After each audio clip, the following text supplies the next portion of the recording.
Kuya, natatandaan mo pa ba si Edra? Edra? Yung ex ko? Oo, siya na nga. O bakit mo naman siya nabanggit? Ano kasi kukunin daw niya akong ninang ng anak niya. Kung hinihingi mo ang permiso ko, wala namang problema sa akin. Matagal na kaming wala ni Edra. Nagtataka lang rin kasi ako kung bakit niya ako kukunin ninang ng anak niya. Oo nga, friends kami sa Facebook pero kahit kailan, hindi naman siya nagchat-chat sa akin eh. Nito lang huli dahil kukunin nga raw akong ninang. Saka kahit noon kayo pa, di ba? Hindi naman kami malapit sa isa't isa. Nakakapagtaka nga yun. Tsaka sa pagkakalam ko kasi, ang dapat kukunin yung mga malalapit na kaibigan o di kaya mga kamag-anak. Kaya ako nga sinabi sa'yo kasi first time ko magiging ninang eh. Eh ikaw, bahala ka kung tatanggapin mo ba eh. Nakakahiya namang tumanggi eh. Tsaka para naman yun sa bata. Tandaan mo lang, may malaking responsibilidad din kapag naging ninang ka. Kasi ikaw ang tatay yung pangalawang magulang ng aanakin mo sa binyag. Kaya ko naman sigurong gampanan ng pagiging ninang. Alam ko namang kaya mo. Mabait ka naman sa mga bata eh. I-chat ko na siya, napayag na ako na maging ninang ng anak niya. Medyo kabado pa ako habang nagtitipas sa cellphone ko. Sa iisang barangay lang naman kami nakatira ni Edra. Malapit na nga lang sa labasan ng bahay nila. Nagulat pa ako nang sabihin ni Edra na isasali niya ako sa GC ng mga ninong at ninang. Hindi ko kasi alam na uso na pala ang ganon. Palibhasa nga kasi ngayon lang ako magnininang sa binyag. Wala akong alam sa mga ganong bagay. Ang dami namang pauso ngayon. Ako tuwing nag-aanak ako sa binyag wala namang ganyan. Kaya nga tinatanong kita kung normal lang ba ang ganito. Eh siguro, hindi ko alam eh. Sabi ko nga, wala namang kaming ganyan noon eh. Ay, nabasa ko nga sa group chat namin na maraming request yung si Edra. Parang gusto ko na tuloy mag-back out. Bakit? Ano ba mga request ni Edra? Bawat ninang at ninong may nakatoka sa kanila. Katulad ko, 5-layer na cake ang nakatoka sa akin. Yung iba, lechon naman. Ha? Bakit may ganun? Alam mo ba kung gaano kamahal ang cake ngayon? Tapos 5-layer pa kamo? Yun ang nasa GC namin eh. Tapos kailangan daw 2 blue bills ang pakimkim. Masyado naman yata yan. Ikaw nga nung 18th birthday mo, wala man lang cake eh. Umabot ka na nga ang ganyang edad, hindi ka pa nakakaranas ng ganong kalaking cake. Tanggihan mo na yan, Kat. Kuya naman, nakakahiya na eh. Umuon na kasi ako eh. Baka mamaya machismis pa ako. Eh pang-aabuso na sa inyong gusto niya mangyari. Ano akala ni Edel sa mga ninot ninang? Mga mapipera? Kilala ko nga yung ibang kinuha niya eh. May pera talaga sila kasi maganda ang trabaho nila. Eh ako, kaka-endo ko lang sa trabaho ko. Kaya nga, i-PM mo na lang na aatras ka na kamo at wala kang pambili ng cake. Nahihiya talaga ako kuya. Tsaka diba, bawal tanggihan ng bata. Baka malasin naman ako. Kung may pambili ka ng cake, di tuloy mo. Pero ako sa totoo lang, hindi ko gusto ang ganyang estilo sa pagkuha ng ninong at ninang. Ay, bibili lang siguro ako ng cake kahit yung maliit lang. Maiintindihan naman siguro niya yun dahil wala akong trabaho. Dahil nahiyari naman ako na maliit na cake lang ang bilhin, sinunod ko na lang ang sinabi na magiging kumari kong si Edra. Nagtanong din kasi ako sa mga kasama ko. Sinunod naman daw nila ang request sa kanila. Tutal naman daw minsan lang ang binyag. Dumating ang araw ng binyag. Sa simbahan na kami nagkita-kita ng mga kasama ko. Naging maayos naman ang binyag sa simbahan at pagkatapos nga, tumuloy na kami sa resort kung saan naroon ang handaan. Nagkausap din kami ni Edra na lalong gumanda sa paglipas ng mga taon. Sa pagkakatanda ko magkasing edad lang sila ni Kuya. Uy, salamat Kat ha! Hindi mo ko tinanggihan na maging ninang sa anak ko. Wala yun. Bawal naman daw kasi tanggihan ng bata eh. Ay, totoo yan. Mamalasing ka habang buhay. Hindi mo naman siguro gusto mangyari yon, di ba? Akala ko kasabihan lang yan. Hindi totoo yun no. Salamat nga pala sa napakalaking cake ha. Nag-enjoy lahat ng mga bisita. Sabi ng mga kamag-anak ko masarap daw. Oo nga pala, baka makalimutan ko. Ito yung sobre. Ha? 2,000 lang? Akala ko ba 2 blue bills lang? Kaya ko lang sinabi yun na 2 blue bills para hindi bababa doon ang bigay ng mga ninong at ninang. Pero dapat mas mataas pa ron. Ikaw lang tuloy nagbigay ng ganitong halaga. Pasensya na ha, hindi ko kasi alam eh. First time ko kasing magninang eh. Babawi na lang ako sa susunod. Dapat lang na bumawi ka sa susunod sa inaanak mo, no? Tumango na lamang ako bago bumalik sa inuupuan ko. Hindi ko rin magawang tumingin sa mga katabi ko sa lamesa. Alam ko kasi na sa akin nakatuon ang mga mata nila. Bumulong sa tenga ko ang babaeng ninang din na katabi ko. Sinabi niya na siya nga daw 1,000 lang ang inabot niya. Kaya hindi daw siya pinapansin ng kumari naming si Edra. Napangiti na lang ako at in-enjoy na lang ang pagkain bago umuwi. Pagdating sa bahay, naabutan ko na si Kuya Axel na galing sa trabaho. Kumusta ang binyag? Ayos lang. Wala bang pasaron dyan? Wala eh, hindi ko nga natikman yung cake na dala ko eh. Pero sabi ng nakatikim masarap daw. Ang laki ng cake na dala, wala man lang pa-take out si Edra. Lahat naman kami walang dala. Ang dami pala namin. Bale, 50 pares kaming ninang at ninong. Wow! Ang dami pala. Aba, bawing-bawing na mag-asawa ang mga nagastos nila. Nagrereklamo nga si Edra sa binigay ko na 2,000 eh. Dapat daw mas mataas pa doon. Ibang klase rin Ginawang negosyo ang binyag. Sabi ko naman sa iyo umatras ka na. Kaso nahihiya ka mo. Para tuloy ayoko na mag-anak sa susunod. Ganun ba talaga ang ex mo?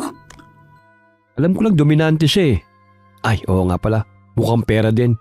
Kasi gusto niyang hawakan ng sahod ko nun Sana pala nakinig na lang ako sa'yo. Huwag ka na magsisi, tapos na Kumain ka na lang. May dala akong pagkain. Alam ko kasi na walang magluluto Mabuti pa ngang idaan ko na lang sa kain ang nararamdaman ko. Hinay-hinay ka pa rin sa pagkain. Kaya ka lalong nananaba Sa pagkain lang gumagaan ang pakiramdam ko Tsaka hindi naman ako ganun kataba. Grabe ka naman. Biro lang naman, masyado kang seryoso Sabi na nga tayong kumain. Oo nga pala, tumawag na ba sina mama at papa sa'yo? Hindi pa, baka bukas pa. Bakit? Hihingi ka na naman ng pera, no? Sana. Ang laki kasi nang nabawas sa ipon ko 5 layer ba naman na cake Daig pang debutante. Nakitawa na lang din ako kay Kuya. Kapag naaalala ko na gumastos ako ng ganung halaga, hindi ko maiwasang manghinayang din sa pera. Kuripot kasi ako sa sarili ko. Bago ako bumili ng isang bagay, kailangan gustong-gusto ko yun para hindi ako magsisi sa huli. Hindi rin ako mahilig maghanda. Kumain lang sa labas kasama si Kuya Axel ay masaya na ako. Kahit sinasabihan ako ng mga magulang namin na padadalhan ako ng panghanda, itinatabi ko lang din ang padala nila. Nasa ibang bansa ang mga magulang namin ni Kuya Axel at bihira lang umuwi dito. Huling bakasyon yata nila 2 taon na ang nakakalipas. Baka sa susunod na taon sumunod na rin kami ni Kuya Axel doon. Gusto kasi ng mga magulang namin na sama-sama na kami. Uy, yung sinalang mo sa washing machine, kanina pa tumigil ang ikot. Inuna mo ba yung jacket ko? Isusunod ko na yon. Dapat yun ang inuna mo. Alam mo naman na matagal matuyo yun Maaga pa naman Matutuyo yon, wag ka mag-alala. Ano bang sinisilip mo dyan sa kabilang bahay? Kanina ka pa dyan Ilang araw ko nang napapansin na maraming tao dyan kina Lola Iska eh. Nagtaka ka pa eh. Manggagamot yung kapatid ni Lola Marta natin. Napakarami ngayon. Hindi katulad ng mga nakaraan. Dati naman wala kang pakialam ah. Bakit ngayon interesado ka? Wala naman. Noon pa kasi nahihiwagaan na ako sa lola natin na yan eh.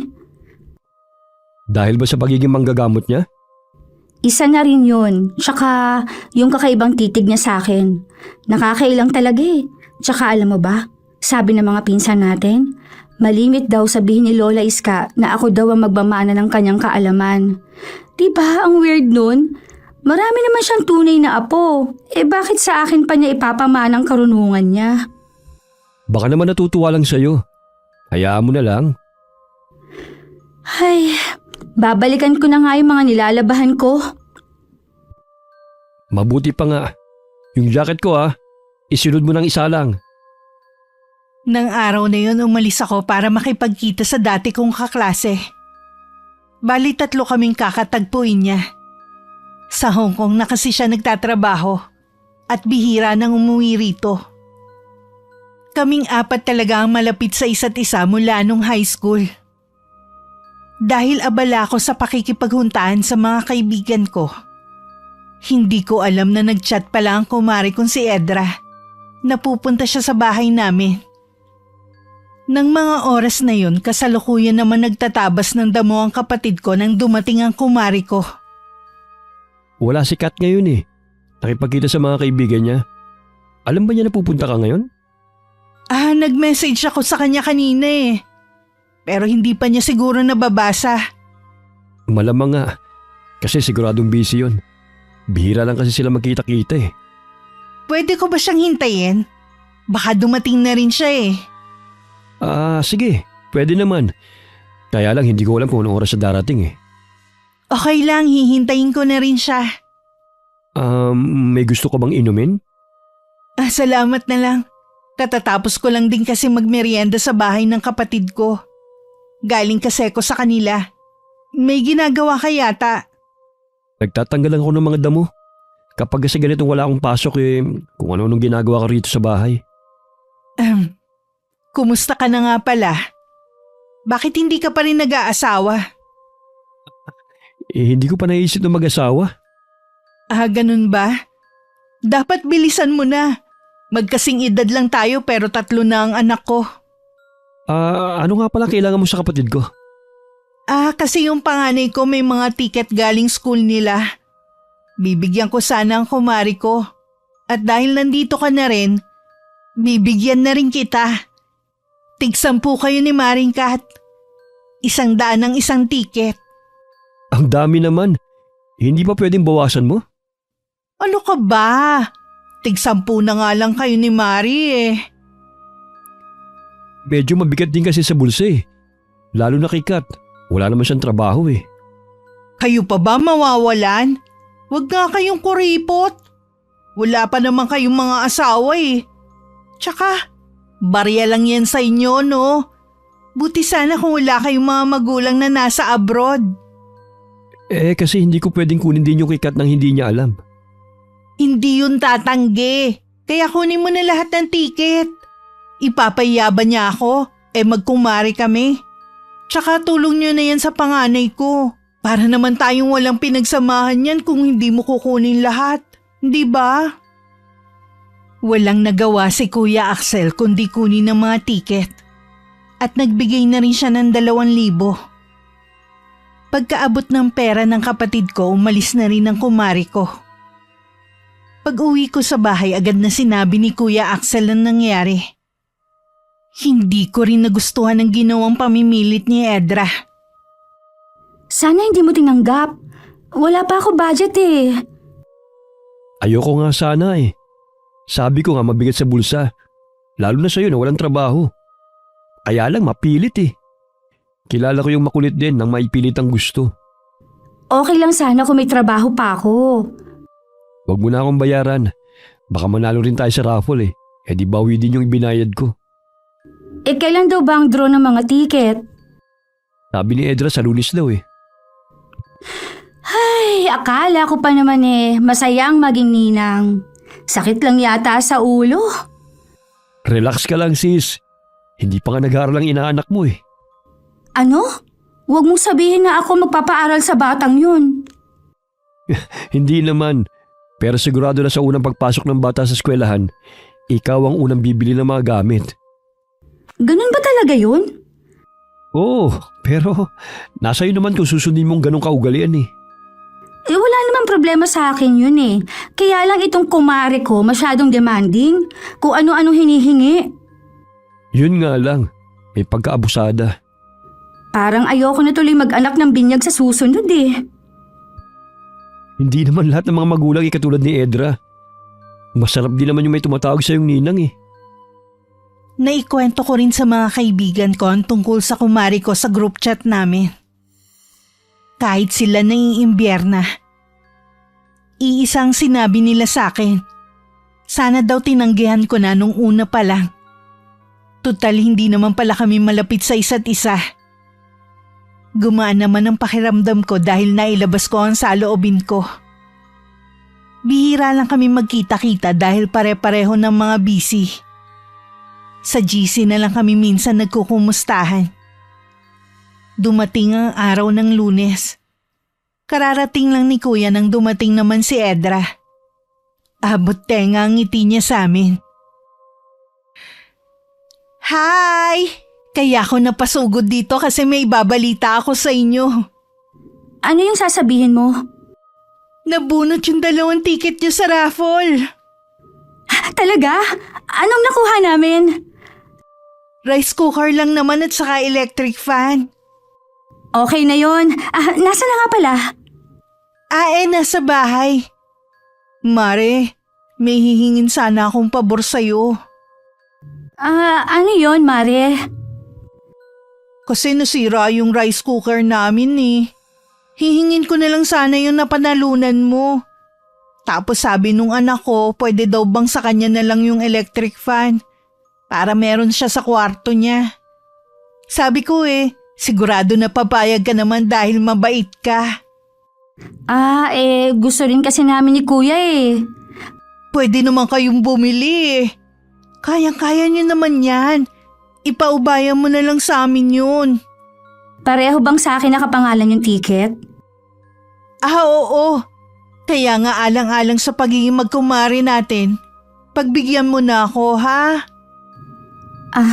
Sige na nga. Thank you, Mare. Sabi ko na, hindi ako mapapaya sa'yo eh. Sige, Mare. Uuwi na muna ako, ha? Bye! Ang klase rin talaga yung kumari mo. Hayaan mo na. Hindi naman talaga natin kailangan at meron naman tayo eh. Sana hinintay niya magkusa ka. Hindi yung pangungunahan ka niya. Mabuti na lang Kuya, hindi mo siya nakatuluyan, no? Sinabi mo pa. Iniisip ko nga kung ano kaya ang sinasabi ng asawa niya sa ginagawa niya. Tingin ko naman mabait yung asawa. Ito lang talagang kumari ko ang problema. Akala ko matatahimik na ang buhay ko sa mga susunod na araw. Hindi pa pala. Panay kasi ang chat sa akin ng kumari ko. Umuutang ng pera dahil nagipit daw sila. Walang pambiling gatas. Kawawa naman daw ang inaanak ko. Para sa bata nagbigay naman ako. Nakukonsensya din naman ako na walang mainom na gatas ang bata. Ilang araw lang lumipas, nagchat na naman nagipit daw sila at may sakit ang inaanak ko. Alanganin daw ang sahod ng asawa. Baka daw pwede ko siyang pahiramin ng pambili ng gamot. Nagkataon naman na wala ako sa bahay at kinabukasan pa ang uwi ko. Kung ano-ano na mga sinabi sa akin sa chat. Hindi daw niya ako mapapatawad kapag may masamang nangyari sa anak niya. Para tuloy sa sabog ang ulo ko sa kakaisip. Sinabi niya yon? Oo, Kuya. Pakiramdam ko tuloy ang sama ko ng tao dahil tinanggihan ko siyang tulungan. Itong tandaan mo, wala kang obligasyon sa babaeng yun. Lalo na sa anak niya. Kapag nag-chat ulit siya, huwag mo na lang sagutin pa. Kung nandito lang ako kahapon kahit ako pa magdatid sa bahay niya. Kung hindi lang sa bata sasabihin ko sana sa'yo na magsuluan na lang sana kayo ng kandila Pero huwag na natin idamay yung bata. Wala naman siyang kasalanan eh. Sana nga wag na siya mag-chat pa sa akin eh. Mas matatahimik pa siguro ako nun. Kilala ko si Edra. 5 taon din kami magkasintahan. Magpapalamig lang yun. Tapos kakausapin ka na naman na parang walang nangyari. Hindi rin siya marunong mahiya kapag ginawa pa niya yun. Pagkatapos sa mga binitiwan niyang salita sa akin. Kasalanan ko rin. Hindi kita binalaan sa ugali ng babaeng yun. Huwag mong sisihin ang sarili mo, kuya. Ako naman ang may gusto na tanggapin ang pagiging ninang ng anak niya. Ang mabuti pa, lumabas na lang tayo. Huwag ka na magluto. Sa labas na tayo kakain. Parang wala akong ganang lumabas ngayon dahil sa nangyari eh. Huwag kang papapekto sa babaeng yun. Mag-ayos ka na. Hihintay na lang kita sa labas. Napilitan naman akong sumama kay Kuya Axel. Mabuti na nga lang napilit niya ako. Nag-enjoy naman ako sa pinuntahan namin. Pag-uwi, tuluyan ko na rin nakalimutan ang lahat. Ilang araw muna akong hindi gumamit ng cellphone. Inabala ko muna ang sarili ko sa ibang bagay. Bala ko na rin mag-apply muna ng trabaho habang hinihintay kung kailan kami makakaalis ni Kuya para makasama na namin ang mga magulang namin. Halos 2 linggo na mula nang mangyari ang sagutan namin ni Edra.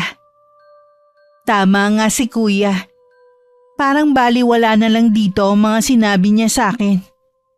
Matamis niya akong initian nang pumunta siya sa bahay. Nasa bakuran kasi ako ng mga oras na yun. Kumusta ka na, Mare? Nag-chat ako sa iyo ah. Hindi ka kasi active sa GC ng mga ninong at ninang eh. Hindi kasi muna ako nagsiselfone eh. Ganun ba? Kaya pala hindi mo alaman tungkol sa plano. Anong plano? Kasi 2 buwan na lang eh. Birthday na ng inaanak mo. Bawat ninong at ninang may nakatoka. Ganun ba?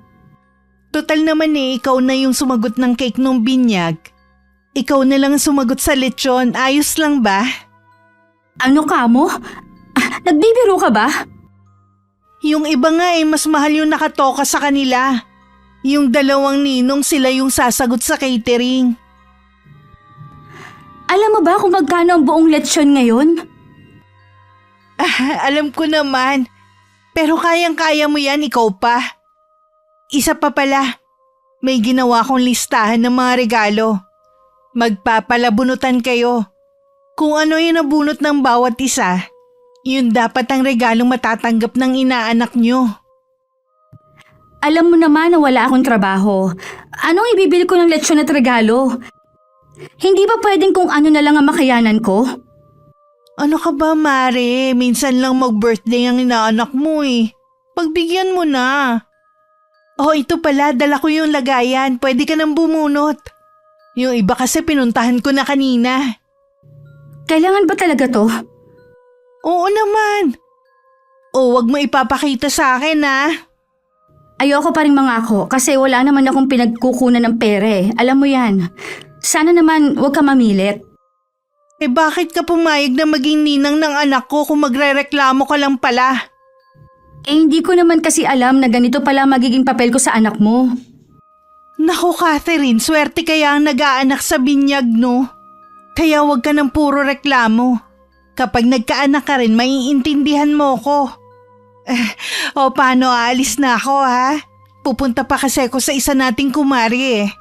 Sa GC na lang tayo mag-usap-usap ha. Bye! Marami pa sana akong gustong sabihin pero nagmamadali na si Edra na umalis. Kumaway pa siya sa akin.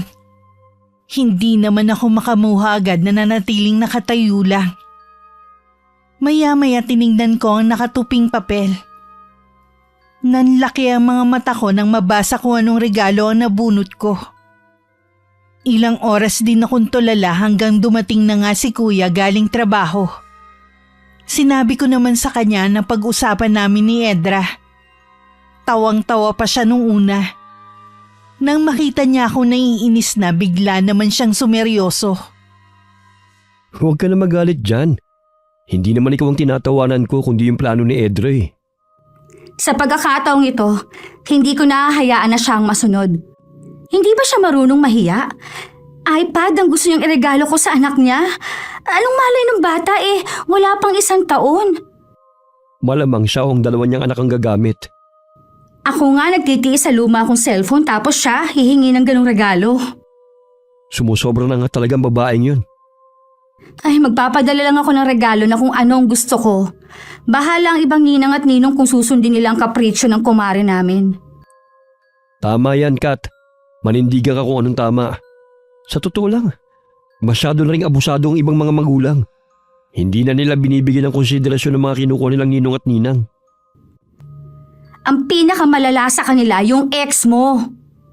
Huwag ka naman magalit sa akin. Matagal na naman kaming wala ng babaeng yun eh. Ay, kahit kailan talaga. Ayoko nang mag-anak sa binyag. Grabe ang trauma ko sa nararanasan ko ngayon. Huwag mong sabihin yan. Hindi naman lahat tulad ni Edra. Katulad ni Abby. Kukunin daw tayong ninong at ninang sa binyag ng anak niya. Si Ate Abby ba na apo ni Lola Iska ang tinutukoy mo? Oo, wala nang iba. Bumalik na sila dito sa lugar natin. Nung 1 araw lang daw sila dumating. Sa bahay ba dyan sa kabila sila nakatira? Oo, puntahan mo minsan. Naiilang ako kay Lola Iska Mabait naman si Lola Iska. Alam ko naman yun. Iba lang kasi siya makatitig sa akin para bang binabasa niya ang kaluluwa ko. Kasi nga paborito ka niya. Sa'yo nga niya planong ipamana yung kanyang karunungan sa panggagamot eh. Ay nako, wala akong balak maging albularya Pwede mo namang tanggihan kapag inano ka ni Lola Iska. Kinabukasan dinalaw ko si Ate Abby sa kanila. Wala noon si Lola Iska. Meron daw pinuntahan kaya napalagay naman ako. Nasa 2 buwan pa lang ang anak ni Ate Abby at ng asawa niya. Wala na daw silang balak sundan dahil sa hirap ng buhay. Nalaman ko rin na puro kamag-anak lang ang kinuha niyang ninong at ninang. Para daw nasa malapit lang at hindi na rin iba. Sa pag-uusap namin, hindi ko rin napigilan na ikwento si Edra. Nagulat siya nang malaman na ninang ako ng bunso ng babae. Sinabi rin niyang ganun daw talaga ang ugali ng babaeng yun. Pauwi na sana ako noon nang ipatawag ako ni Lola Iska. Dumating na pala siya at lamang nandun ako. Mabuti naman iha, dumalaw ka rito. Opo, nabalitaan ko po kasi na nandito na nga daw sina Ate Abby. Kukunin daw niya po kami ni Kuya Axel na ninong at ninang. Mabuti naman hindi na iba ang mga kukunin niya. Mahalaga kasi ang gabay ng mga ninong at ninang. Kung sakaling hindi magampanan ng mga magulang ang kanilang tungkulin. Oo nga po, Lola, kumusta naman po kayo? Ayos lang naman apo. Mas magiging masaya sana ako kung dadalasan mo ang pagdalaw sa akin dito. Baka kasi mamaya makaalis na kayong magkapatid. Sige po Lola Iska, dadalawin ko po kayo palagi. Wala naman po akong ginagawa sa amin.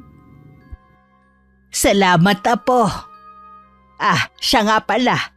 Nakikita ko na lagi mong kausap si Edra. Iwasan mo siya, apo. Kapahamakan lang ang idudulot niya sa'yo. Ano po ang ibig ninyong sabihin? Dadanas ka ng matinding paghihirap dahil sa kanya. Hindi maganda ang aura niya. Gustuhin ko man po kasing iwasan siya, hindi po ganun kadali. Inaanak ko po kasi ang bunso niyang anak. Hay, mag-iingat ka pa rin sa kanya. Ito, suotin mo ang pulseras na ito. Gawa yan sa iba't ibang uri ng buto ng prutas. Para saan po ito? Pampaswerte at proteksyon laban sa masasama. Salamat po Lola, palagi ko po itong susuot. Ang ganda po, tamang-tama lang po sa akin ito. Hindi rin po kasi ako mahilig magsuot ng mga palamuti Gusto ko po ito dahil simple lang. Ilang sandali pa nagpaalam na rin ako kay Lola Iska. Madilim na rin kasi at baka hinahanap na ako ni Kuya Axel. Nangako na lang ako kay Lola na babalik na lang sa ibang araw. Pagka-uwi ko nakapagluto na si Kuya.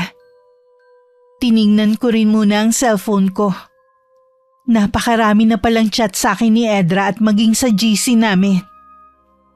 Binasa ko lang lahat pero hindi ako sumagot. Diretsahin mo na siya na hindi mo maibibigay yung gusto niya. Kahit ba sabihin ko na kaya ko, hindi naman yata tama yun. Kung gusto nila na magarbong handaan, dapat lang na sila ang gumawa ng paraan, hindi yung iaasa nila sa aming mga ninang at ninong. Ihanda mo lang ang sarili mo. Dahil sigurado na kukomprontahin ka nun. Ganun ba talaga siya kadesperada? Wala lang talaga siyang kahihiyan. Sa mismong GC ko sasabihin ang pag-ayaw ko sa plano niya. Baka may iba sa amin ang napipilitan na lang din. Teka lang kuya ha. Sige lang, maghahain lang ako sandali. Nagugutom na kasi ako kanina pa eh. Napasarap kasi ang kwentuhan namin ni Lola Iska. Hindi ko na malaya na madilim na pala. Ayan, nasabi ko na. Nagbago na ba ang pagtingin mo kay Lola Iska? Medyo, hindi naman pala siya ganun ka-weird. Baka ganun talaga matatanda. Tingnan mo, binigyan pa ako ng bracelet. Ang ganda. Bagay sa'yo. Oh, maupo ka na rito. Sige, ako na lang din na magliligpit ng pinagkainan natin mamaya. Ikaw na nagluto eh. Nung gabi habang nakahiga na ako tsaka ako lang chinek ang cellphone ko.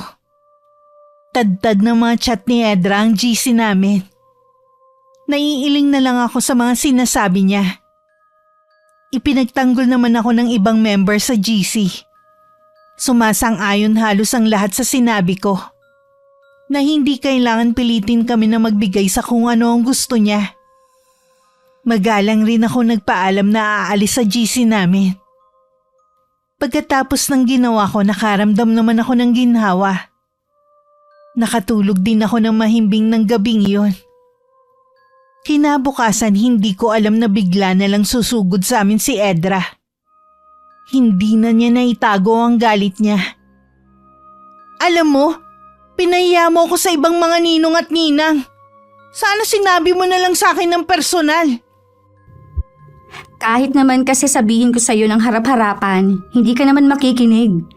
Konting konsiderasyon lang naman ang hinihingi ko sa'yo eh. Gasino lang naman ang hinihingi ko sa'yo ah. Anong gasino? Sa hirap ng buhay ngayon at mahal ng bilihin, hindi ganun kadali ang maglabas ng pera. Kung gasino lang pala yon, bakit hindi ikaw ang bumili ng lechon na panghanda sa anak mo? Nagninang ka pa kung hindi mo naman kayang ibigay ang request ng anak ko. Ano ka mo? Request ng anak mo? Baka ikaw lang ang may gusto ng mga yon. Hindi pa nga marunong magsalita ang anak mo eh. Wala kang kwentang kumare. Maliit na bagay pinagdadamot mo sa bata. Teka lang. Huwag mo naman pagsalitaan ng ganyan ng kapatid ko. Huwag ka nga sumabat dito. Labas ka sa usapan namin. Hindi pwede na hindi ako makialam. Nasa pamamahay ka namin eh. Pasensya na kayo. Nadala lang ako ng nararamdaman ko eh. Paano kasi nakahanda na lahat? Tapos sasabihin ng kapatid mo na magba-backout siya. Hindi ka ba nakakaintindi? Walang trabaho si Kat. Saan mo siya pakukuhanin ng pambili ng lechon at regalo para sa anak mo? Eh di sana kasi hindi niya tinanggap ang pag-aanak ng binyag. Hindi naman pala niya kayang gampanan ng tungkulin niya. Hindi mo yata alam ang tungkulin ng isang ninang sa kanyang inaanak eh. Sila ang tatay yung pangalawang magulang na gagabay sa kanila. Hindi sila para maging gatasan mo ng mga material na bagay na hindi nyo maibigay ng mag-asawa. Ganun ba ang tingin mo sa akin? Hindi ko naman kasi kayo tinuturing na ibang tao ni Kat. Kaya nga siya ang kinuha ko ninang eh. Hindi ko intensyon na gatasan ng kapatid mo. O kahit na sinong ninang ng mga anak ko.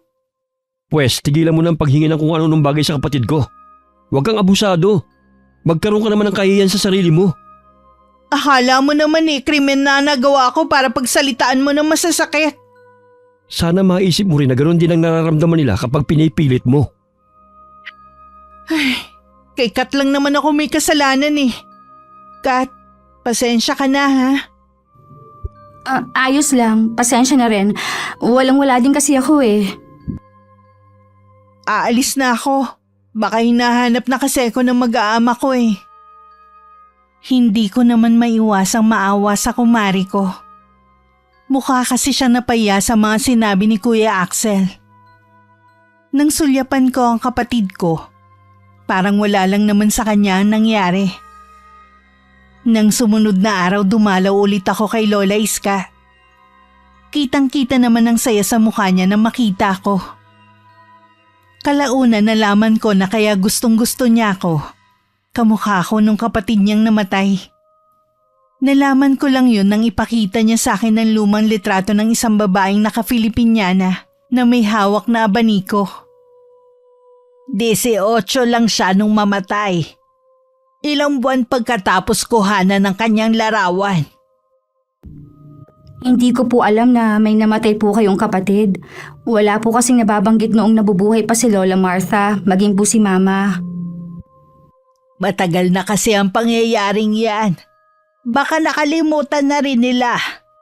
Kami kasi ang malapit ni ate noon. Kaya kahit matagal nang nangyari ang pagkamatay niya, lagi ko pa rin siyang naaalala. Ano po ang ikinamatay niya? Basta na lang siyang nagkasakit noon. Hanggang maratay sa higaan. Halos 1 buwan din siyang naghirap. Dahil para lamang sa mga mapepera ang pagpapatingin noon sa doktor, hindi na namin siya nadala sa ospital. Sabi ng isang tumingin sa kanya, barang daw ang ikinamatay niya. Dahil nung malagutan siya ng hininga, nagsipaglabasan sa lahat ng butas ng katawan niya ang mga iba't ibang insekto. Barang po? Nalaman niyo po kung sino ang may gawa nun sa kapatid niyo? Hindi na namin natukoy pa. Mabait ang ate ko. Wala siyang kaaway ni isa. Pero marami ang naiinggit sa kanya dahil sa angkin niyang ganda nung araw. Hindi man lang pala nabigyan ng hustisya ang pagkamatay niya. Ipinasa Diyos na lamang namin ang nangyari sa kanya. Lola, totoo po ba talaga ang barang? Oo, iha. Marami na rin ako nagamot ng mga binarang noon. Napansin ko nga rin po na marami pa rin na nagpapagamot sa inyo hanggang ngayon eh. Kahit mahina na ang katawan ko, hindi ko pa rin mahindian ang mga lumalapit sa akin. Dapat po siguro magpahinga na kayo sa panggagamot nyo. Hindi rin po kasi biro ang pagharap sa maraming tao. Balang araw, iha. Kusa na rin akong titigil. Makahulugan pang tumingin sa akin si Lola Iska. Mula na naging malapit ako sa matanda, madalas na ako sa kanila. Masaya din kasi siyang kausap. Minsan naman kapag nagpapahinga pa si Lola Iska, si Ate Abby ang madalas kong kakwentuhan. Sa kanya ko rin nalaman na kung ano-ano ang ipinagkakalat ni Edra tungkol sa akin. Kesyo napakakuripot ko daw na ninang. Ako naman daw ang nagpresenta na maging ninang ng anak niya. Naiinis man nagsawalang kibuna lang ako, kesa lumaki pa ang issue. Huwag mo na lang pansinin ang mga sinasabi niya. Matindi talagang trauma ang inabot ko sa kanya. Sa susunod, matuto ko na lang tumangi kapag may kukuha sa yung ninang.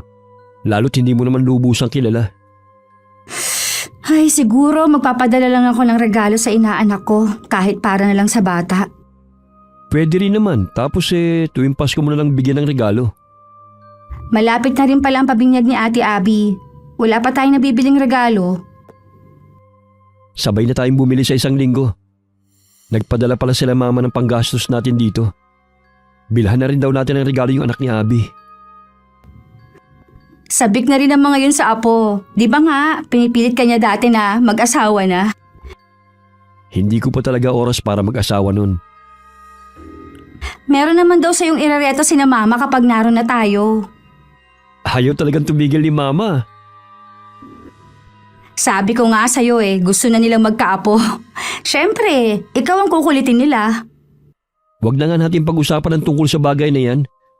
Alis muna ako ha. Magkikita kasi kami ng kaibigan ko eh. Ilak mo ang pinto ha. May dala naman akong susi eh. Sige kuya, mag-iingat ka ha. Dumating ang araw ng kaarawan ng inaanak ko kay Edra. Wala akong balita kung natuloy ba ang paghahanda niya. Ipinaabot ko lang kasi ang regalo ko. Nung dumating ang araw ng pabinyag ni Ate Abby, hindi ko akalain na imbitado rin pala ang mag-asawa. Sabi ni Ate Abby, asawa raw niya ang nag-imbita sa kanila. Habang nakaupo ako sa sulok, lumapit naman sa akin si Edra. Oh, isa ka pala sa mga ninang ng anak ni Abby. Oo, kami ni Kuya Axel. Mga pinsan nga lang ang kinuha ni Ate Abby ng mga ninong at ninang. Wala talaga kayong kawala. Madali kayong hagilapin kapag Pasko. Hindi naman habol na mag-asawa mga regalo. Gusto lang kasi nila yung hindi iba sa kanila. Sa bagay nga. May iba nga pala ako. Natanggap pa ba yung regalo ko para sa inaanak ko? Oo. Hindi mo talaga sinunod yun sa palabunutan. Hindi talaga kaya ng bulsa kong hinihingi mo eh. Kita mo nga itong cellphone ko, ilang taon na ito. Hindi ko pa rin napapalitan. Di ba nasa abroad ang mga magulang nyo? Hindi kasi porket nasa abroad ang mga magulang namin ni Kuya, aasa na kaming maraming pera kahit wala naman. Kung nagpapadala man sila, sapat lang. Wala din palang silbi ang pag-a-abroad, no? Depende yon. Ang mga magulang kasi namin meron silang pinaglalaanan. Wala ba kayong balak sumunod sa kanila? Meron? Kaya pala hindi ka na ulit nag-apply ng trabaho. Pagkatapos ng pag-uusap namin ng araw na yun ng kumari ko, panay na naman ang chat niya sa akin. Minsan pumupunta rin siya sa bahay para makipagkwentuhan. Minsan magkausap kami nang bigla na lang napatid ang pulsera sa kamay ko. Nagtataka naman na pinulot ko ang nagkalat na beads. Pwede mo ba itong ayusin, Kuya? Bigla na lang napatid kanina habang nag-uusap kami ni Maring Edre. Ilagay mo muna dyan. Ayusin ko mamaya. Madali lang naman yan eh. Ay, salamat naman. Bigay pa naman ni Lola Iska ang pulseras na yan. Mukhang okay na naman ulit kayo ni Edra. Oo, siya naman tong lumapit at nakipag-usap eh. Wala naman ba siyang hinihingi na kahit na ano? Wala naman. Mabait na siya makipag-usap eh, hindi katulad dati. Nahihiya nga raw siya sa'yo eh. Kaya tinataon niyang wala ka rito sa bahay kapag pupunta siya. Alam mo, sa totoo lang, hindi ko gusto ang pakikipaglapit na naman niya sa'yo. Ewan ko ba? Baka may iba na naman siyang intensyon. Wala naman siguro. Tsaka sinabihan na natin siya eh. Wala siyang mahihita sa atin. Hindi naman na sumagot pa si Kuya Axel. Ipinaalala ko ulit sa kanya ang tungkol sa pulseras bago ko siya iniwan. Madalas nga nagchat-chat sa akin ang kumari ko. Gusto lang daw niyang maglabas ng saloobin niya. Wala daw kasi siya mapagsabihan ng mga problema niya sa bahay. Katulad na lamang ng pagkukulang ng asawa niya. Isa sa ikinabigla ko nang sabihin niya na hanggang ngayon mahal pa rin niya si Kuya. Nagsisisi na daw siya kung bakit siya nakipaghiwalay sa kapatid ko. Dahil sa hindi ko alam ang magiging reaksyon ko, hindi na lang ako sumagot. Kinabukasan habang nag-aalmusal, kinumusta ko si Kuya kung meron ba siyang dinedate. Bakit mo naman naitanong ang bagay na yan? Wala naman, naitanong ko lang. Masama ba magtanong? Focus muna ako sa trabaho ko. Kaya iwas muna ako sa pakikipag-date. Tsaka, di ba nga susunod tayo sa mga magulang natin? Kuya, bakit nga pala kayo nagkahiwalay ni Edra noon? Siya naman ang nakipaghiwalay sa akin noon eh. Masyado na kasi niya akong pinaghahanapan. Lagi niya akong kinukumpara sa ibang lalaki. Hindi siya makapaghintay na umasenso ko. Hindi ka naman ba nagsisisi na naghiwalay kayo? Para pa nga ako nabunutan ng tinik. Ganun ba? Akala ko pa naman meron ka pang nararamdaman sa kanya. Wala na no. Tagal na naming wala eh. Bakit? Napag-uusapan niyo ba ako? Ha? May problema kasi sila ng asawa niya ngayon eh. Nabanggit niya na nagsisisi siya na iniwan ka niya noon. Huwag kang magtiwala sa babaeng yon. Kinukuha lang niya ang loob mo para maawa ka sa kanya. Malamang may kailangan na naman yun sa'yo. Malay mo naman, baka totoong may pinagdadaanan siya. Nagkibit-balikat lang si kuya at hindi na kumibo pa. Nang matapos siya sa pagkain niya, tumayo na siya at lumabas ng kusina. Napaisip naman ako sa sinabi ni kuya tungkol sa kumari ko. Kinabukasan dumating na naman ang kumari ko sa bahay. Nagkatinginan pa kaming magkapatid. May dala rin siyang lumpiang sariwa gawa daw ng nanay niya. Ito oh, paborito yan ng kuya mo. Hindi ba, Axel? Hindi ka na sana nag-abala pa. Naisip ng inay na padalan ka kasi nga, naalala niya na paborito mo ang lumpiang sariwa. O talaga? Akala ko ba ayaw niya sa akin noon? Bakit ngayon naalala niya ako? Gusto ka naman talaga ng inay noon. Mukha lang hindi kasi nga lagi siyang pagalit magsalita. Okay, tapos na yun. Kalimutan na natin. Maiwan ko na muna kayo. Alis ka? Akala ko wala kang trabaho pag ganitong araw. Nabanggit kasi ni Kat. Wala nga, pero magkikita kami ng mga kaibigan ko. Aalis na ako, Kat. Yung billing ko sa'yo, ha? Oo, kuya. Madalas ba siyang umalis? Oo, yun lang kasi ang libangan niya eh. Ang sarap pala ng buhay ng kuya mo, no? Balita ko maganda rin ang trabaho niya. Bakit nga pala wala pa siyang sasakyan? Noon pa naman ayaw niya. Hindi daw praktikal. Oo nga pala. Nabanggit mo na susunod kayo sa mga magulang niyo sa ibang bansa. Oo, baka isa rin yun sa dahilan ni Kuya Axel. Ang swerte ng mapapangasawa ng kuya mo, no? Ay, oo. Swerte talaga ang nirereto ni Mama sa kanya. Merong nirereto sa kanya? Ah, oo. Kaya nga minamadali na kami sa pag-aayos ng mga papel eh. Ah, kaya nga pala ako nandito. Nakakayaman eh. Pwede ba akong manghiram sa'yo ng pera? Huwag mo na sanang babanggitin sa kuya mo, ha? Saan mo ba gagamitin? Matagal pa kasi ang sahod ng asawa ko eh. Ibibili ko sana ng gamit ng mga bata. At pakakainin ko sila sa labas. Ito lang kasi ang mapapahiram ko sa'yo eh. Ha? Ito lang? Kasi medyo malaking halaga kasi ang kailangan ko eh. Pasensya ka na ha, yan lang talaga ang pera ko. Galing pa nga yan kay kuya eh. Ay, sige. Pagkakasyahin na lang namin to ng mga bata. O paano? Aalis na ako ha. Naiiling na lang ako na sinundan ng tingin ng kumari ko. Hindi niya maitago ang pagkadismaya sa mukha niya. Nang mga sumunod na araw, laging nagchat-chat ang kumari ko sa akin. Bumalik na naman siya ng pangungulit sa panghihiram sa akin. Tuwing sinasabi kong wala akong pera, binubueltahan naman niya ako na nakakapasyal nga daw kami ng pinsan ko kung saan-saan. Tapos sasabihin kong wala akong pera. May mga pagkakataon na napipikon ako sa kanya mga sinasabi. Kaya madalas hindi ko nalang pinapansin ang mga chat niya. Para makaiwas din, madalas ako sa bahay ni Lola Iska. May problema ka ba, iha? Bakit niyo naman po naitanong yan, Lola? Nakikita ko kasi sa mga mata mo eh. Paano po kasi yung kumare ko? Wala nang ginawa kundi umutang at manghingi ng mga bagay para sa mga anak niya. Wala namang masama kung magbibigay tayo sa kapwa natin. Lalo na kung walang-wala naman talaga. Pero dapat may limitasyon pa rin para hindi ka abusuhin.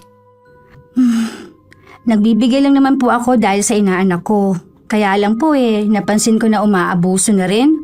Hindi ko na nga lang po pinapansin ang mga chat niya sa akin eh. Si Edra ba ang tinutukoy mo? Opo, siya nga po. Hindi maganda ang naririnig ko sa pamilya ng babaeng yon. Mabuti pa iwasan mo na bago ka pa mapahamak. Nabanggit niyo nga po sa akin yan dati pa. May kutob ako na may masamang binabalak ang babaeng yon. Layuan mo na siya hanggat maaga. Tinatakot niyo naman po ako, Lola. Huwag kang matakot. Isang babala lang naman ang sinasabi ko sa iyo. Sige po, iiwasan ko na lang po siya. Napuno na rin po kasi ako sa kanya Para din naman sa iyo ang sinasabi ko eh. Alam ko naman po yun. Lagi mo pa rin bang suot ang pulseras na ibinigay ko sa iyo? Opo, hindi ko po ito inaalis sa kamay ko. Mabuti naman kung ganon. Marami pa kami na pag-usapan ni Lola Iska. Lingid sa akin ng mga oras na yun tumatangis naman si Edra. Dahil sa pagkawala ng anak niya. Tahimik din niya akong minumura sa isip niya. Ako kasi ang sinisisi niya sa pagkamatay ng bunso niyang anak. Pag-uwi ko tsaka ko lang tiningnan ng cellphone kong naiwan sa kwarto. Noon ko lang din naisipan na basahin ng mga chat sa akin ng kumari ko. Humihingi pala siya ng tulong dahil may sakit ang inaanak ko. Kailangan daw kasi niyang madala sa ospital. Lagi na lang ba akong magbibigay? Marami naman kaming kinuha niyang ninang Dapat doon naman siya humingi ng tulong. Kinabukasan isang masamang balita ang nakarating sa akin. May ilang sandali rin ako napatulala at hindi makapagsalita. Hindi kasi ako makapaniwalang patay na ang inaanak ko kay Edra. Para akong mauupos na kandila kaya naupo muna ako. Parang ang bilis ng pangyayari. Totoo ba talaga yun? Kahit ako hindi rin makapaniwala sa balita. Pero totoo. Sabi kahapon daw binawian ng buhay yung bata sa ospital. Dahil sa impeksyon sa dugo. Kaya siguro nangihiram sa akin ng pera si Edra. Totoo naman palang may emergency. Marami naman siyang pwedeng mahiraman. Bakit ba ikaw na lang ang lagi niyang nilalapitan? Hindi ko alam. Samahan mo naman ako sa kanila. Oo, pupunta tayo ron. Hindi ko maiwasan na sisihin ang sarili ko. Baka nailigtas pa ang bata kung pinahiram ko na lang siya ng pera. Huwag mong sisihin ang sarili mo. Walang may gusto sa nangyari. Kahit na kuya, humingi sa akin si Edra ng tulong. Hindi ko man lang siya pinakinggan muna. Sana inisip ko na lang yung bata. Naiintindihan ko naman ang nararamdaman mo Pero wala kang obligasyon sa kanya. Halika na kuya, pumunta na tayo doon. Nang dumating kami sa bahay ng kumari ko, iilan pa lang ang mga tao. Agad ko naman nakita si Edra sa tabi ng maliit na kabaong. Parang gusto kong panghinaan ng loob na lumapit. Pero inakay ako ni Kuya Axel palapit kay Edra. Edra, Mare, Anong ginagawa niyo rito? nabalitaan namin na nangyari. Nakikiramay kami. Ngayon pa kayo lumalapit kung kailan wala ng anak ko?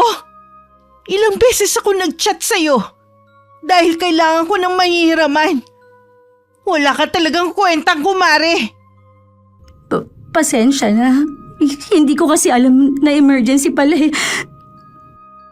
May magagawa pa ba ang pasensya mo? Tingnan mo ang anak ko. Tingnan mo kung nasan siya ngayon. Hindi ko naman gusto ang nangyari. Hindi mo gusto? Naging ninang ka pa kung hindi ka naman maaasahan. Kasalanan mo kung bakit namatay ang anak ko. Nandito kami para makiramay. Huwag mo naman sanang sisihin ang kapatid ko sa pagkamatay ng anak mo. Isa ka pa! Pareho kayong walang kwenta nitong kapatid mo. Alam mong marami nang naitulong ang kapatid ko sa'yo. Kaya sana naman, huwag mong sabihin na wala siyang kwenta. Isa pa, hindi niya obligasyon na tuwing hihingi ka ng tulong, lagi siyang meron. Dito pa talaga ninyo naisip na manumbat ng mga ginawa ninyo. Hindi rin kasi tama na siyang sisihin mo sa pagkamatay ng anak mo. Mabuti pa umalis na kayo. Hindi ko kailangan ng pakikiramay nyo.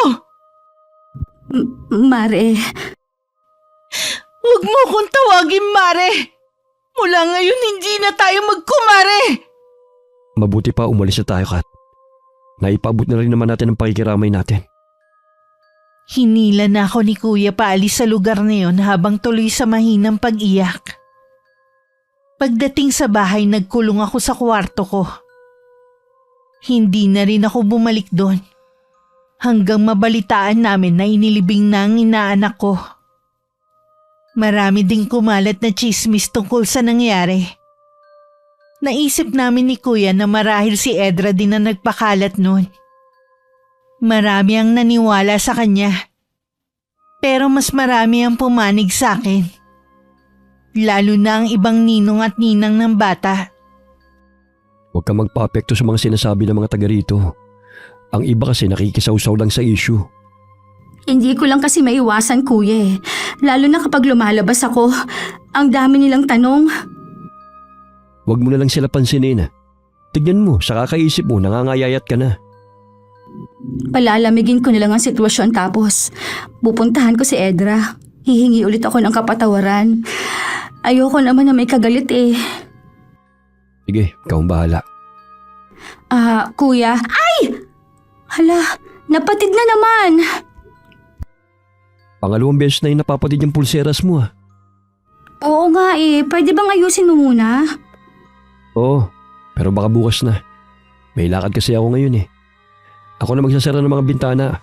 Baka umagahin kasi ako ng uwi eh. Susunduin ka ba ng barkada mo dito? Kuya? Bakit? Ano kasi, si Edra nasa labas. Dito nakatingin. Ha? Nasaan? Yun oh, tumalikod na. Sana tumuloy siya dito para makapag-usap kami. Hindi na lang muna ako aalis. Tatawagan ko na yung kaibigan kong susundo sa akin dito. Bakit naman? Ituloy mo ng lakad mo, nakakahiya sa mga kaibigan mo eh. Hindi kasi maganda ang kutob ko eh. Mag-isa ka pa naman dito sa bahay. Akala mo naman eh, ito ang unang beses na may iwan ako dito sa bahay. Iba kasi ang pakiramdam ko ngayon. Basta, hindi na lang ako aalis. Dahil sa nakita mo si Edra? Hindi lang yun. Nag-iba nga rin ang pakiramdam ko. Sige, ikaw na nga ang bahala kung ayaw mo nang umalis. Yun ang kauna-unahang pagkakataon na nakita kong balisa si Kuya Axel. Ipinagkibit-balikat ko na lang yun. Ang nasa isip ko ang pagpunta ni Edra sa amin. Maraming beses din ako nagchat sa kanya pero hindi siya sumasagot. Kahit nababasa naman niya. Naisip kong hayaan na lang siguro. Makakalimutan din ng mga tao ang nangyari. Mabilis ding nagdaan ng mga araw. Isang hapon na pupunta sana ako sa kabilang bahay nang bigla na lang dumating si Edra. Edra? Anong ginagawa mo dito? Mukhang masaya ka na. Habang ako nagluluksa pa rin. Walang may gusto sa nangyari. Sa tingin mo kaya, kung napahiram kita ng pera noon, maililigtas ba talaga ang anak mo? Eh sa mga sinabi ng mga tao dito sa atin, halos 1 linggo nang may sakit ang anak mo. Wala ka bang ibang kamag-anak na pwede mong mahiraman? O sadyang gusto mo lang na akong masisi? Parang pinalalabas mo na pabaya akong ina. Ganun ba? Wala akong sinasabi na ganyan, pero responsibilidad ng mga magulang na ibigay ang lahat ng kailangan ng anak niya at hindi ng ibang tao. Palibasa kasi wala ka pang anak kaya ganyan ka magsalita. Hindi mo ko naiintindihan. Hindi ko kailangan na mag-anak para lang maintindihan kita. Itong tandaan mo, Catherine, magbabayad ka sa ginawa mo. Ano, pagkatapos ng ginawa ko, sa mga ibinigay ko sa yung tulong noon, ako pa ba ang magbabayad sa'yo? Talagang ang tama ang sinasabi nila. Masyado kang abusado, garapal. Kung tutuusin, maliit na bagay lang ang naitulong mo. Kung isumbat mo, parang buong buhay namin ikaw tumulong. Hindi panunumbat yon. Kaya ko lang sinabi yon dahil sumusobra ka na. Wala ka na sa lugar. Mabuti nga kayo ng kapatid mo malapit nang umalis dito. magiging maganda ang buhay niyo sa ibang bansa. Tapos konting bagay lang ipinagdamot mo sa inaanak mo. Teka nga lang, naiinggit ka ba dahil aalis kami ng kuya ko papuntang ibang bansa? Hindi! Kaya ba sinasabi mo sa akin na nagsisisi ka na iniwan mo si Kuya Axel noon? Iniisip mo, kung hindi mo siya iniwan, mararanasan mo rin na tumira sa ibang bansa? Hindi yan totoo! Huwag kang sumigaw. Ngayon malinaw na sa akin ang lahat. Sana balang araw, matanggap mo rin ang pagkawala ng anak mo. Alam kong masakit pero hanggang doon na lang siya eh. Pahiram lang siya sa'yo ng Diyos. Sana rin, alisin mo na yung galit sa puso mo. Bumalik na lang ako sa loob ng bahay namin. Nawalan na kasi ako ng ganang pumunta sa kabila. Nung dumating si Kuya Axel nung hapon, sinabi ko sa kanya ang pagpunta ni Edra. Meron din siyang mga sinabi sa akin na ikinagulat ko. Bakit hindi mo sinabi sa akin na nagchat-chat sa'yo si Edra? Hindi naman kasi ako interesado sa kanya na makipagbalikan. Wala akong balak manira ng isang pamilya. Nitong mga nakaraang araw, marami din ako nalaman tungkol sa kanya. Ayaw ko na lang kasing pag-usapan, masyado ng personal. Na ano? Maghihiwalay na sila ng asawa niya? Oo, hindi ko na lang inalam ang buong detalye. Yun nga. Gusto niyang ayusin daw namin ang relasyon namin. Baliw na yata siya eh. Samantalang dati ayaw ng pamilya niya sa akin. Dahil noong mga panahon na yon, hindi pa nila alam na nasa abroad ang mga magulang natin. Mga tao nga naman. Kaya nung gabi na makita ko si Edra, kinabahan ako. Baka kasi may gawin siya. Kaya hindi na ako umalis. Nung hindi niya kasi ako makumbinsi na makipagbalikan sa kanya, nagbanta siya na may masamang mangyayari sa atin. Lalo na sa'yo. Ay baka naman hanggang salita lang niya yon. Huwag nating seryosohin ang sinabi niya. Baka dala lang rin ang pagdadalamhati niya dahil sa pagkawala ng anak niya. Baka nga rin. Dahil nga lang sa kanya, biglang nagulong mundo natin. Oo nga eh, nananahimik tayo. Bigla kanyang aalukin na maging ninang ng anak niya. Sa totoo lang, parang gusto kong ibalik yung nakaraan eh. Sana tinanggihan ko na lang siya. Tapos na yun, wala na tayong magagawa pa. Ipagdasalan lang natin na sana malinawan ang pag-iisip niya. Ay, mabuti pa kuya, mamasyal na lang tayo. Pakiramdam ko kasi, ang bigat ng bahay ngayon. Basta malihibre mo eh. Oo ba? Kahit si Kuya aminadong parang mabigat ang aura ng bahay namin. Marahil daw sa negatibong dala ni Edra. Nagsuggest pa nga siya na ipalinis ang buong bahay. Sabi ko sa kanila. Sa pinakamalapit lang naman na mall kami namasyal. Habang naglalakad at dala ang milk tea, hindi ko maiwasan magpalinga-linga. Hindi naman ganun karami ang tao dahil alanganing araw. Pakiramdam ko kasi may mga matang sumusunod sa amin. Kanina ko pa yung nararamdaman. Nung makauwi kami ni Kuya Axel, biglang sumama ang pakiramdam ko. Para akong lalagnatin. Masakit din ang tiyan ko. Baka nalamigin lang ang tiyan mo kanina. Nakadalawa ka ba namang milk tea? Baka nga kuya, ang sakit talaga eh. Gusto mo bang ipagtimpla kita ng mainit na gatas? Maligamgam na tubig na lang kuya. Ah sige, ikukuha lang kita. Pati na rin gamot. Bakit ba sobrang sakit? Hindi kaya nausog ako. Pero wala naman kaming nakausap ni kuya kanina. Ay, papalaway na nga lang kay kuya kahit wala naman siyang usog. Oh, ito na ang tubig mo. Isabay mo na rin tong gamot mo. Sabi ay mas okay daw inumin ng maligamgam na tubig kapag iinom ng gamot. Salamat kuya. Siya nga pala, pwede mo ba akong lawayan? Baka nausog lang kasi ako. Sige ba, dawayan lang pala eh. Kung gusto mo, duraan ko pa eh. Kuya naman eh, kadiri ka. Masama lang ang pakiramdam ko eh. Joke lang naman. Sa tiyan ba kita lalawayan? Oo, sobrang sakit talaga. Ha? Ang tigas ng tiyan mo. Parang kahoy. Ano ba kinain mo? Kuya, huwag kang magbiro ng ganyan. Hindi ako nagbibiro, Kat. Ang tigas talaga ng tiyan mo.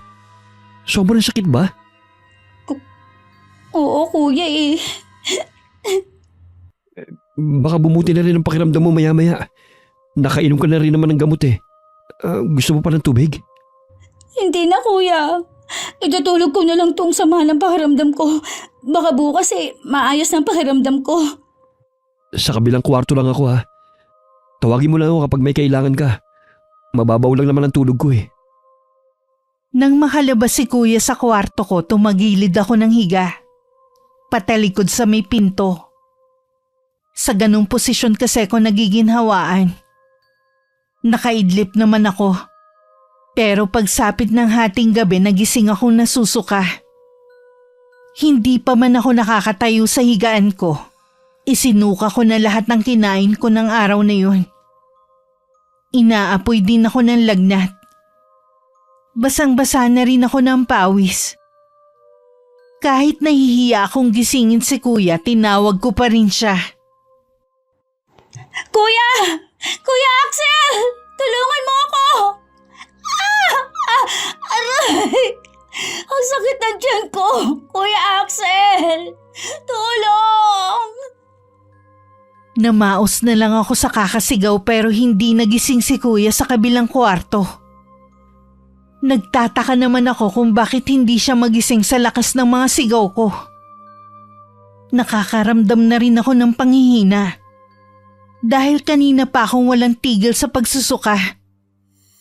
Napansin ko ring gumagalaw ang tiyan ko. Nang tanggalin ko ang kumot, ganun na lang ang takot ko. Nang makitang lumaki ito na parang lobo. Umaalon-alon din ito. Buong magdamag tuloy akong walang tulog dahil sa kakaibang nangyayari sa akin. Good morning sa maganda kong kapatid. Ayos na ba ang pakiramdam mo? Kat? Anong nangyari sa'yo? Kuya, kagabi pa ako tawag ng tawag sa'yo. Hindi ka magising. Tinatawag mo ba ako? Wala akong narinig eh. Buong gabi akong gising dahil sa sama ng pakiramdam ko. Dapat pala, hindi mo na kita iniwan kagabi. Anong nararamdaman mo ngayon? Ang tiyan ko sobrang sakit. Nangihina na rin ako sa kakasuka. Teka lang, bakit may sugat ka? Kagabi wala naman yan ah. Hindi ko alam, kuya. Sobrang sakit ng buo kong katawan. Pakiramdam ko rin parang may tumutusok sa tiyan ko. Dadalhin kita sa ospital ngayon. Halika, tutulungan na kita magbihis. Kaya mo bang umupo? Hindi, kuya eh. Parang napaparilsa ang buo kong katawan. Ako na lang. Teka lang, kukuha ko ng damit mo. Binuhat na lang ako ni kuya para makasakay ako sa tricycle na tinawag niya. Pagdating naman sa ospital, agad ako inasikaso ng doktor at nurse sa emergency room. Binigyan lang naman ako ng mga gamot at ointment para sa mga tumutubo kong sugat sa katawan. Para makasigurado, nagpa-lab test na rin ako. Normal naman ang mga test ko. Sana may nakain lang akong nakasama sa tiyan ko. Kagabi talaga, sobrang laki na parang sasabog ang tiyan ko. Baka nga, kailangan siguro maging maingat ka na sa mga kinakain mo. Oo, kuya. Hindi ba tayo lalabas ng ospital? Hinihintay ko lang yung doktor na tumingin sa'yo. Kanina pa kasi ako kinikilabutan eh. Sa mall pa lang, pakiramdam ko merong nagmamasid sa akin. Akala mo lang yun. Dahil siguro sa dami ng iniisip mo. Basta kuya, huwag kang aalis sa tabi ko ha. Oo naman. Lagi lang akong nasa tabi mo. Nung hapon nakauwi na rin kami sa bahay. Sa sala muna ako naglagay dahil nililinis ni kuya ang kwarto ko. Pagpasok pa lang sa bahay, ang bigat na ng pakiramdam ko. Para bang nawala na ang maliwalas na aura ng bahay namin. Lingid sa kaalaman namin ni kuya, itinuloy ni Edra ang plano niyang pagpapabarang sa akin. Kasalukuyan siyang nasa bahay ng kanyang lolo Hernan. Mag-isa na lamang naninirahan sa bahay na yun ng matandang lalaki. Itinakwil na rin siya ng buong angkan niya dahil hindi niya magawang talikuran ng pagiging mambabarang. Noon lang din ulit nagpakita si Edra sa kanya dahil kailangan niya ng tulong ng matanda. Gusto ko siyang pasakitan. Higit pa sa nararamdaman ko sa pagkamatay ng anak ko. Akala mo ba'y mapaglalalangan mo ko, Edra? Ha? Ano pong ibig niyo sabihin? Wala lang naman talaga sa iyo ang pagkamatay ng anak mo. Mas nagagalit ka kasi hindi mo nakuha ang gusto mo. Manang-mana ka talaga sa iyong ina na puno ng inggit ang puso. Hindi ko po kailangan magpaliwanag pa sa inyo. Nangako kayo sa akin na tutulungan niyo ko. Ano pa ba sa tingin mong ginagawa ko ngayon? Hindi ba't ito naman ang gusto mo? Ang pahirapan ng babaeng yon? Opo. Gusto ko hindi na siya makaalis. Sila ng kapatid niya. Wala akong pakialam sa totoong ikinagagalit mo sa kanya. Sa ngayon, kasalukuyan na siya nagdurusa kagaya ng gusto mo. Pakatandaan mo lamang, oras na hindi ka magtagumpay sa plano mo, babalik sa iyo ang ginawa mo sa babaeng yon. Pagsapit ng gabi, nagumpisa na naman akong sumuka. Sa pagkakataong yun may kasama ng dugo at mga insektong katulad ng ipis, alupihan at mga uod. Nakakakilabot ang nakikita ko. Lalo't gumagalaw pa ang mga yun. Pero wala akong magawa kundi ang umiyak na lang. Lalo ring dumami ang mga sugat sa buong katawan ko.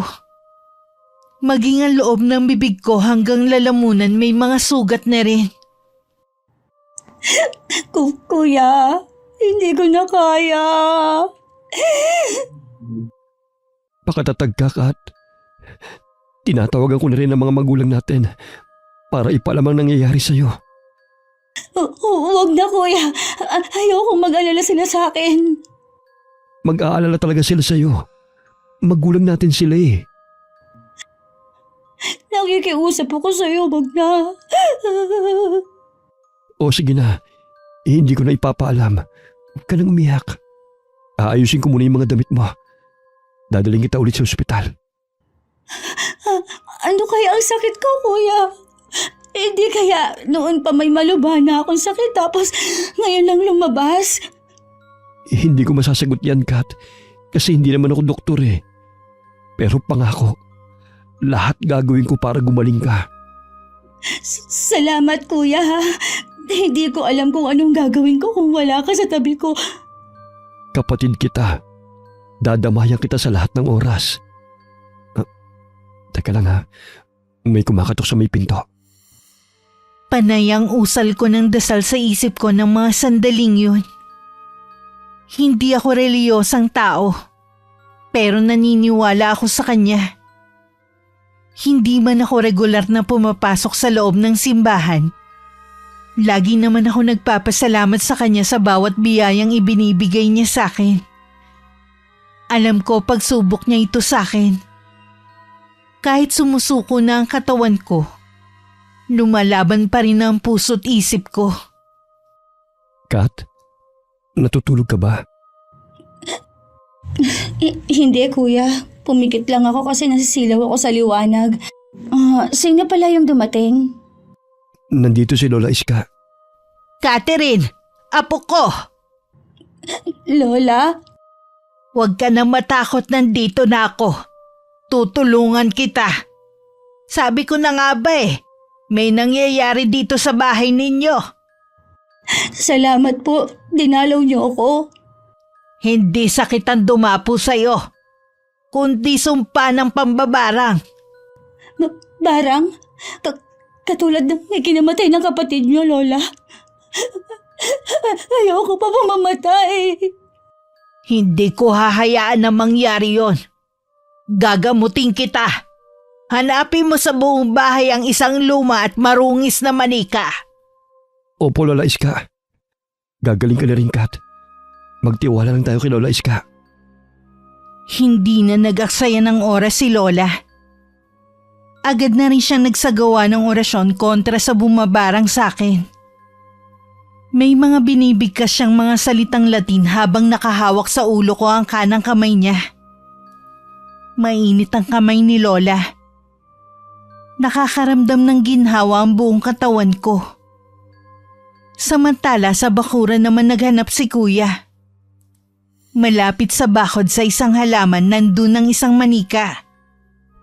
Agad niya yung kinuha at dinala kay Lola Iska.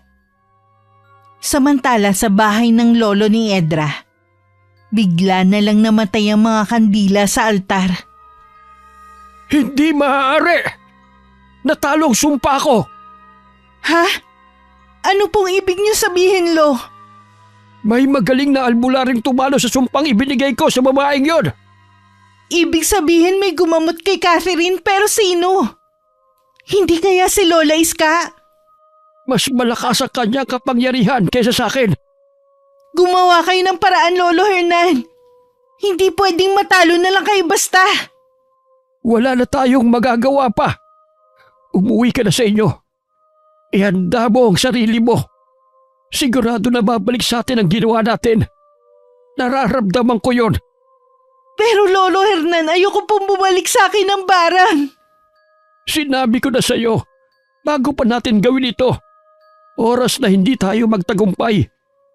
Babalik sa atin ang ginawa natin. Kaya ako lumapit sa inyo kasi akala ko magaling kayo. Tapos sasabihin nyo ngayon may mas magaling pa sa inyo. Patawarin mo ko, Apo. Humingi ka na lamang ng kapatawaran sa taong pinamarag mo. Baka sakaling makaligtas ka pa sa galit ng manggagamot na yon. Bakit pa kasi ako nagpadala sa galit ko? Kat, patawarin mo ko. Kung gaano kabilis na tumubo sa balat ko ang mga sugat, ganon din yun kabilis na naglaho. Niyakap naman ako ng mahigpit ni Kuya Axel habang naiiyak. Si Lola Iska naman ay hawak ang manika. Sabi niya ibabalik niya sa taong yun ang sumpa. Nalaman din namin kay Lola Iska na si Edra ang nagpabarang sa akin. May balita na ba kay Edra? Hindi ko alam kung nasaan siya. Nagkausap kasi kami ng asawa niya. Hiwalay na rin sila at nasa kanya ang dalawa nilang anak. Humihingi siya ng kapatawaran sa ginawa ni Edra. Alam pala niyang plano ng asawa niya sa'yo. Kapag talaga nagpadala ang isang tao sa galit, hindi siya makakapag-isip ng tama. Ganun nga ang nangyari sa kanya. Ngayon nawala pati pamilya niya sa kanya. Ayaw na rin kasi makipagbalikan sa kanya ng asawa niya eh. Sa kabila ng ginawa niya, pinatawad ko na rin siya. Sa dami ng pagpapalang natanggap ko, ayoko magkaroon ng puwang sa puso ko ang galit. Maging aral na sana kay Edra nangyari sa kanya. Naway makuha pa rin niya ang kaligayahan na hinahanap niya. Dinalaw ko rin si Lola Iska sa bahay nila. Gusto ko ulit kasi magpasalamat sa ginawa niyang pagpapagaling sa akin. Naabutan ko siyang nakaupo sa kanyang tumba-tumba. Lagi mong susuotin ang pulseras na ibinigay ko sa iyo, Apo. Habang suot mo yan, lagi mo ko maaalala kahit nasaan ka. Opo, Lola Iska, hindi ko na po ito tatanggalin sa kamay ko. Naalala ko pala na pati dito kaya hindi ko naisuot. Kaya siguro mabilis kumapit sa akin yung sumpa. Kaya laging napapatid dahil nag-uumpisa na ang barang sa'yo. Mabuti na lamang naagapan pa rin kita. Sa totoo lang po, sobra akong natatakot nun. Naalala ko kasi ang kapatid nyo na namatay. Nung mamatay ang kapatid ko, nangako ako. Kapag naging manggagamot ako, poprotektahan ko lahat ng miyembro ng pamilya ko. Natupad nyo po ang pangako ninyong yon. Wala pong nagkakasakit ng malubha sa pamilya natin. Sabay naming pinagmamasdan ni Lola Iska ang paglubog ng araw. Dumating din si Kuya Axel at tumabi sa amin. Malayo man kami sa aming mga magulang. Wala na rin akong mahihiling pa. Wakas,